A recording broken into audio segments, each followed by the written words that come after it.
My name is Alexandra Rockford, and I am a fashion design teacher at the High School of Fashion Industries. And today we have the extreme pleasure of interviewing Jason Wu. So thank you so much, Jason, for joining us today. We are super excited about this.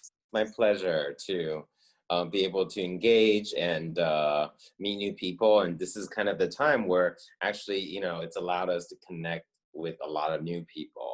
I certainly have met a lot of new people over Zoom, over a house party, over anything, So it's actually, there has been a silver lining.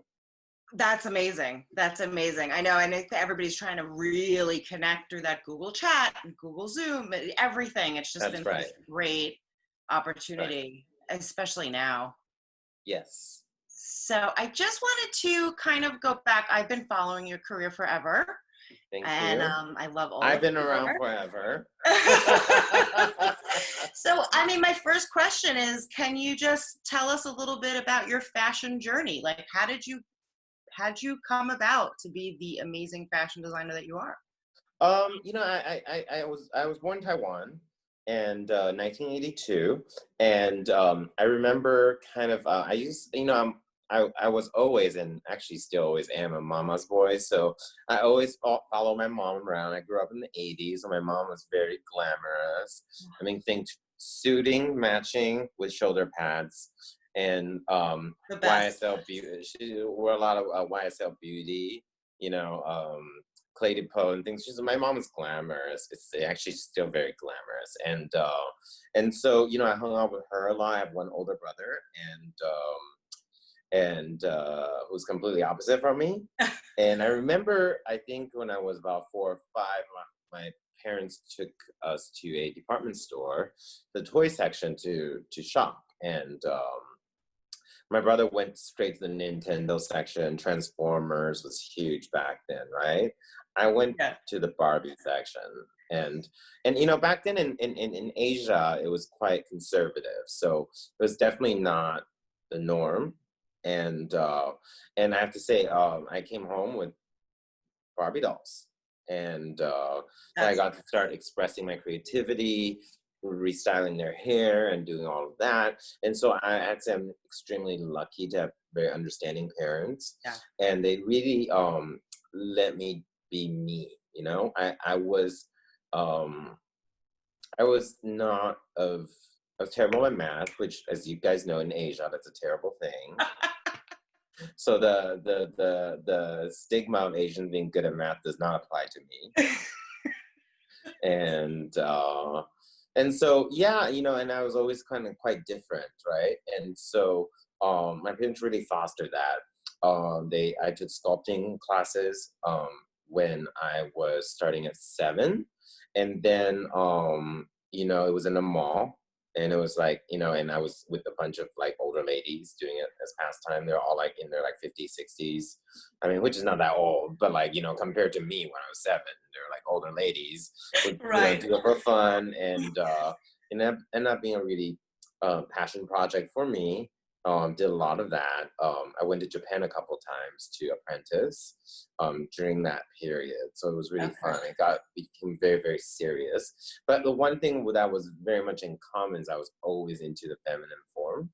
Yeah. And so, I had no interest in sketching boys, and I had no interest in the sculptures are always mermaids and pretty girls, and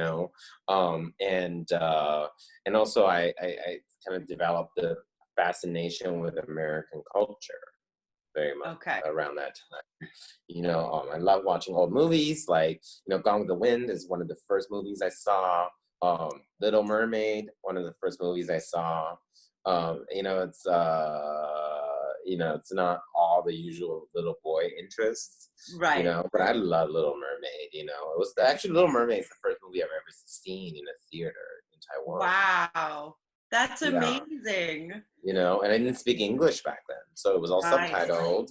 But I just loved it. I loved her red hair. Yes. I loved her seashell little bustier, and of course we love the femininity of this mermaid form. So I went home and drew a mermaid. My mom still has that drawing, actually. Oh, that's So so sweet. yeah, and then when I got older, around 9, it became very apparent that the education system as I got into elementary school was not so, there was not a lot of art programs, and it was very based on your academics. The Right. academics was the all important thing. So that was very important, and I was very unhappy at school. I was very frustrated because I didn't feel like people understood me. I remember I had a classmate that was another boy that used to play with dolls with me, but he was forbidden to play with me after his parents found out. Oh. So it was very interesting. So my mom actually made an interesting move. She immigrated myself and my brother and herself to Canada, to Vancouver, Canada, where I spent from age 9 to 14. My dad commuted back and forth because of work. And that was then in Vancouver, my English tutor, Mira Kaufman, who I'm still in touch with today, she brought me, she's like, you're not listening. Like, I would just like, she would read books to me and I was clearly like uninterested. So she's like, let me try this. And then she brought fashion magazines over. And we started reading. And I remember one of the first magazines I've ever read was Vogue magazine in 1993. I believe Amber Valletta was on the cover. And it was a fabulous Stephen Meisel story with Christian Lacroix in Galliano clothes. And that was when I was officially hooked into fashion. Isn't it great how an English teacher got you hooked into fashion? Is amazing. She is not only an English teacher, she became my lifelong mentor, which, that's amazing. I have to say, actually, I owe her a call. She called me the other day. She's still in Vancouver. We're very close. She's very close to my family. And she was really one of the first people. My mom didn't understand me, but she understood that she needed to let me be me. Yeah. But she was conflicted about it, growing up. And so Muriel told my mom, it's like, it's okay. He's different and everything will be okay.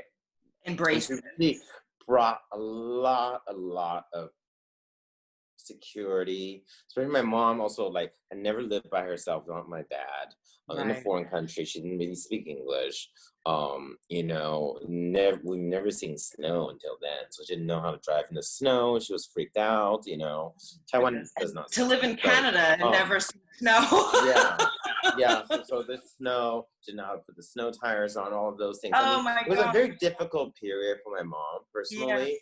And I was going through kind of a rebellious stage because I was coming into puberty and the gender thing was something that was really, really becoming very clear. Yeah. That, like, my brother was in the basketball team and I didn't fit in, even in the West. It was much more open. Yeah. But I didn't tell people I had Barbie dolls. I had a room full of Barbie dolls. Right. At some point, I had 100. Oh my goodness. Yeah.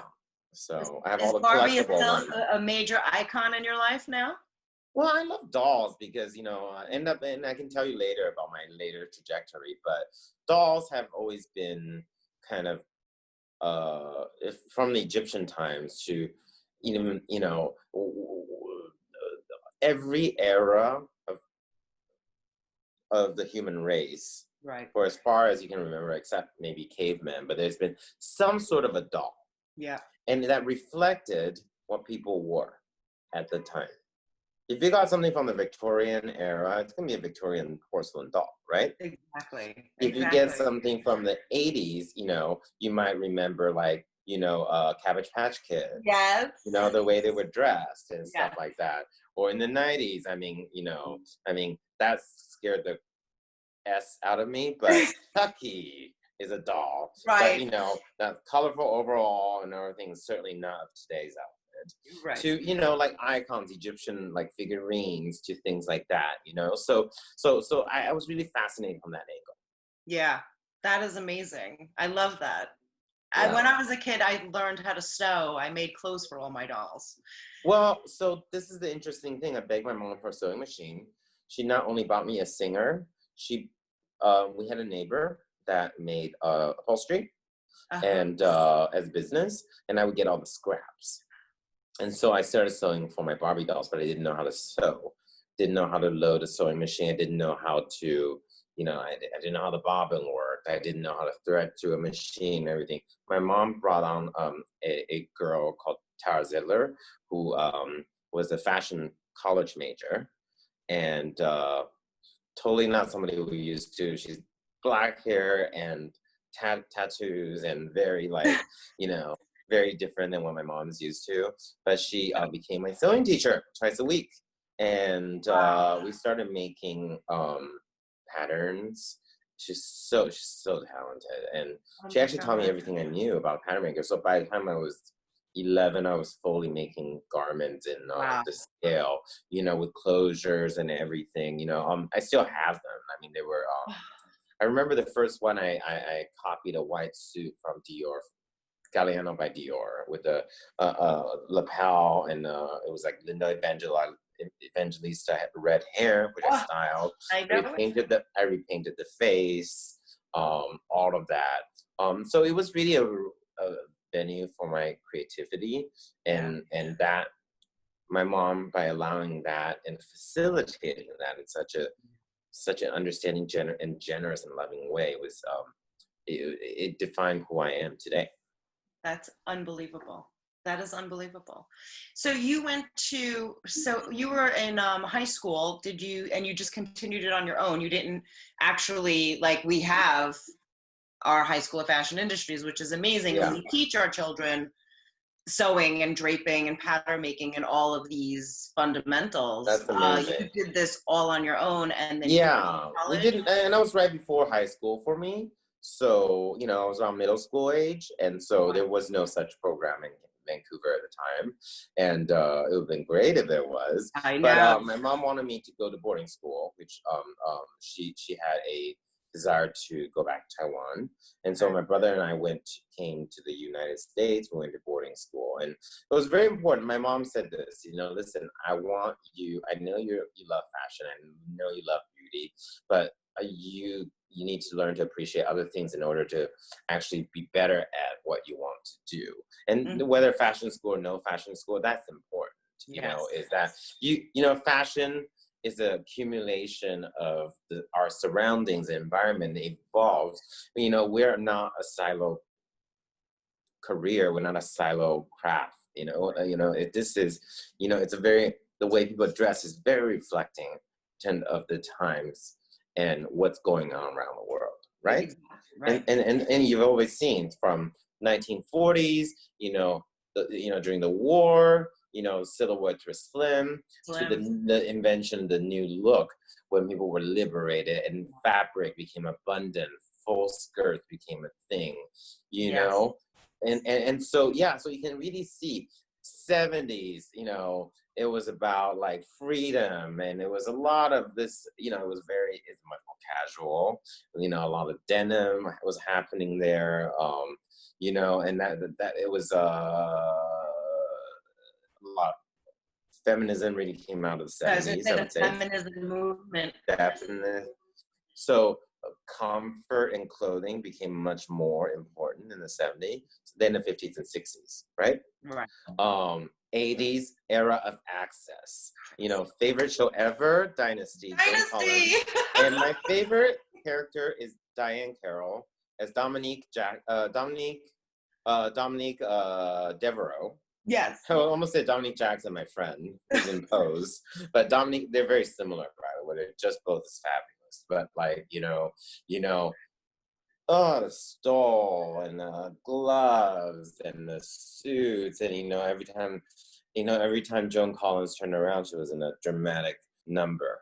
Yes. Pink, poofy sleep, having an aperitif, and even during cat fights with Crystal, she was glam. There's not a hair out of place. I loved it. That is so crazy it's important. So we have that in common, because that is why I wanted to become a fashion designer, because of Dynasty in the 80s. Yeah, and so when I learned English, I started really watching, backtracking a lot of things. Muriel gave me a lot of cassettes, like Breakfast at Tiffany's, The Women, all of that. So, you know, it's really kind of like Scarlett O'Hara will always be one of my favorites because Gone with the Wind, making a dress out of curtains, you know, and it's actually became a very backbone. So I've always had this infatuation with the 50s. I think it was really a golden era of fashion. It really I mean, is. the way people dress, I mean, you know, it's completely opposite. I mean, you know, women vacuumed in heels, you know, and in full skirts. I mean, it was extremely unrealistic in today's standard. But couture was blooming at that time. This is when haute couture was like, you know, top of its game, you know, thriving, and the clothes were just made with so much beauty, so much attention, impeccable. Amazing. Unbelievable. So I love that we covered so much in that one prompted question. I know I tend to overcover, so let me know if my answers need to be shorter. No, I could talk to you all day, Jason. I am so thrilled to be here.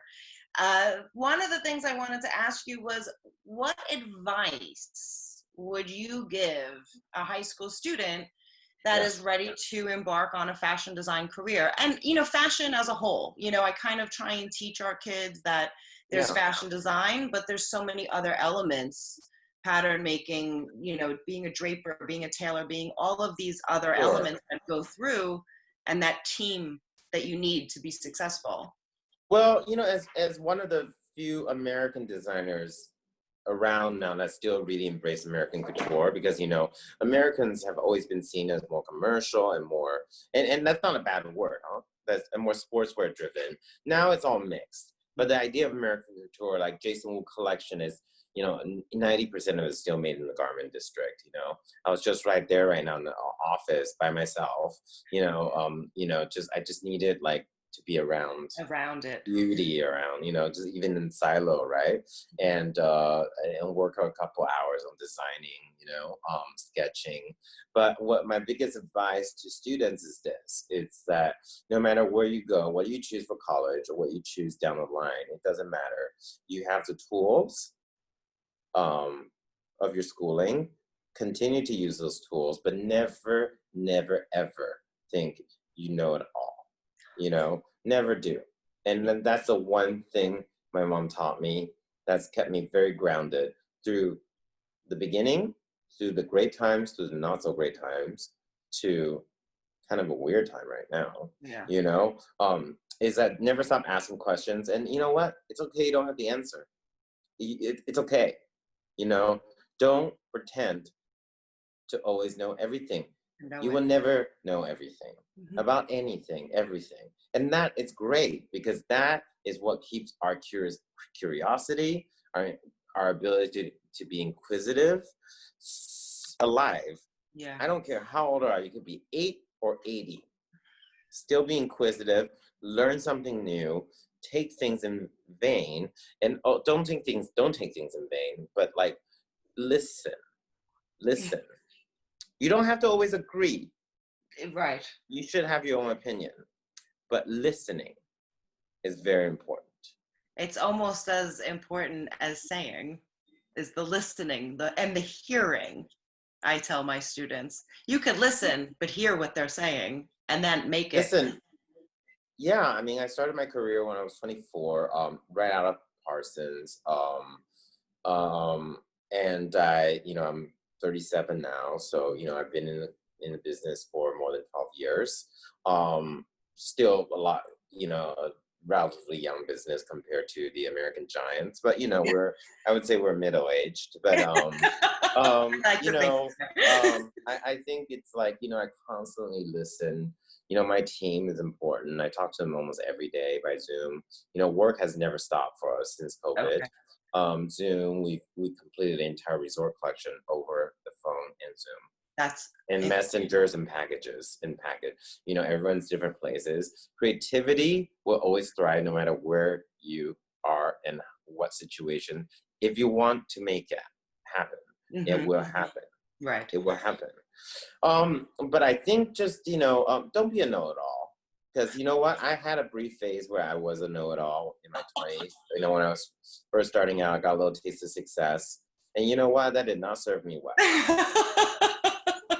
It didn't. How honest of you. Well, when you're young, and part of it is great. When you're young, you think you can do anything. Yes. And so if somebody asked me, it's like, if you were to go back in time, what would you do? I would be like, I wouldn't have started a business. but yet, I am so happy to be living out my dream. You know what I mean? Yeah. But I wouldn't have the guts to do it now because I know too much. Right. I don't know everything, You but need I know that the pitfalls. You need a little naivete. That's okay. And sometimes a little bit like, oh, I'll just figure it out along the way as I go. That's okay. Right. Good. But learn. I remember, walking down 7th Avenue and all my friends were working at different fashion companies. I flagged them down. It's like, how do I do grading? I don't know. Yeah. Like, I don't know how to make things in size 2. Like, I don't know. Like, do you know grader? And I have friends that were working like at like Gap, J. Crew and all these places and like more bigger companies. And I would just flag them down on 7th Avenue. And I'd be like, oh my God, so good to see you. I need to know what some good factories, and that's how it worked. Yeah, it's all through word of mouth. I learned by walking down 7th Avenue every single day. That's carrying my own fabric.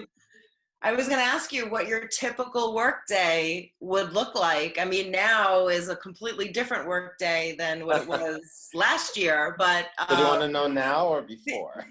Let's go through what before is, because I think our students will be shocked to hear about your typical work day and how many hours you put in.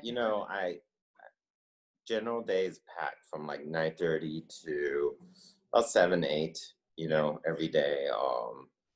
Usually then I generally have a work event every day. So it's a lot about, as having a brand or working for a brand, it's more than just your work. You have to put the time to build relationship. I think that's very, very important. Mm-hmm. I've had a lot of great people in my career, throughout my career, and still do, that have been champions of mine and that have helped me learn the business even when I didn't know.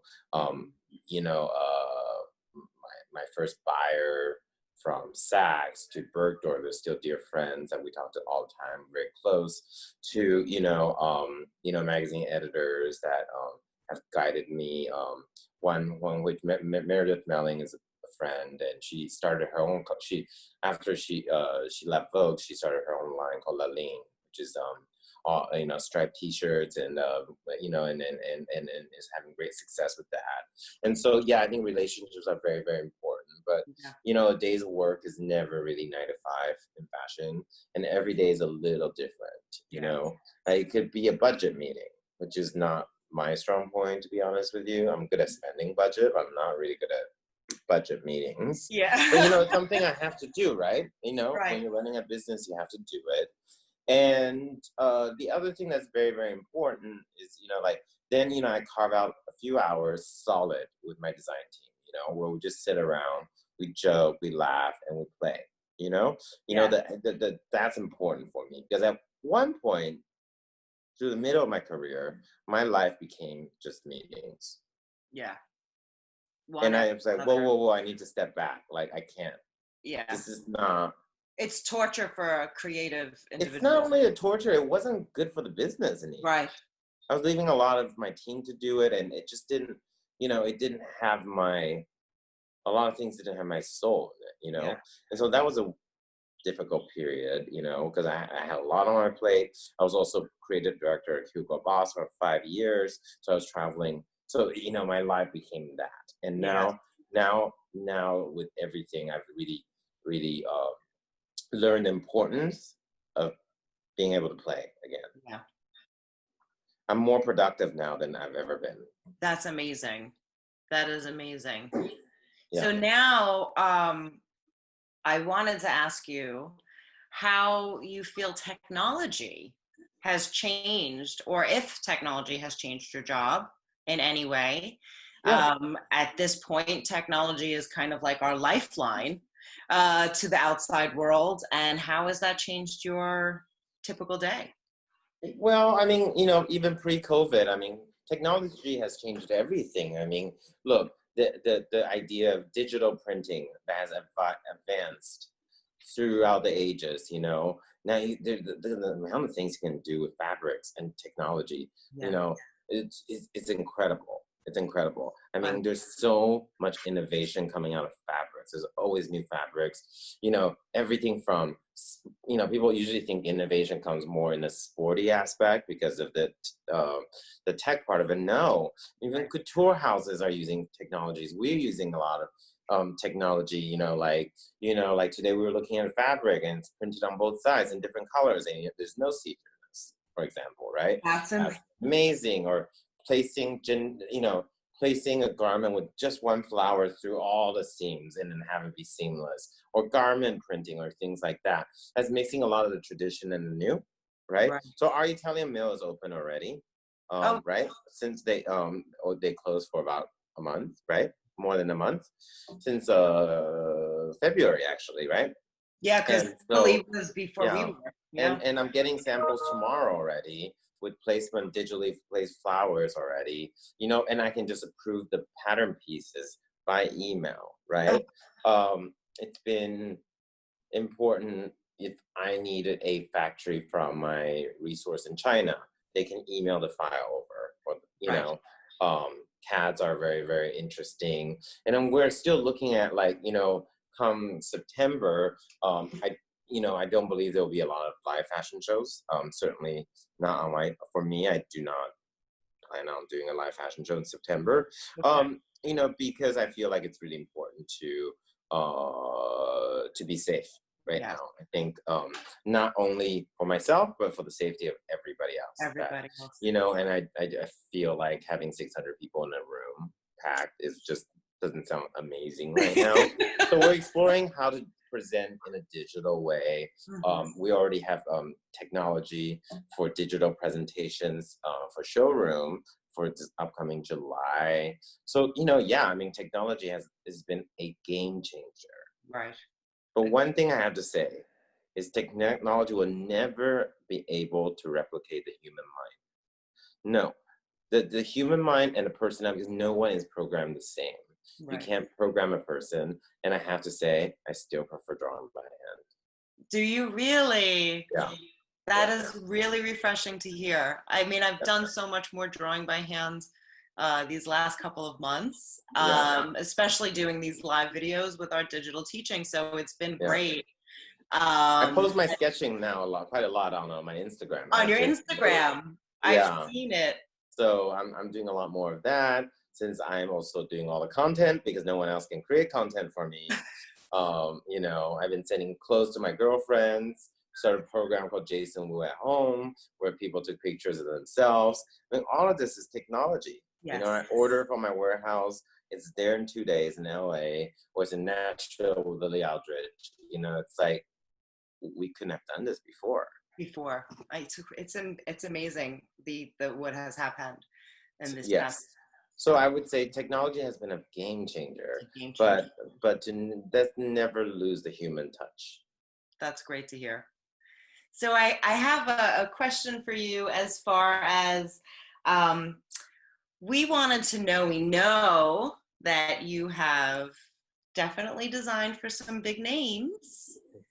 And we wanted to know, what was that like to have some really, really big names ask you personally to design for them? Yeah, listen, I've been very, very lucky to have been the designer choice for a lot of important women.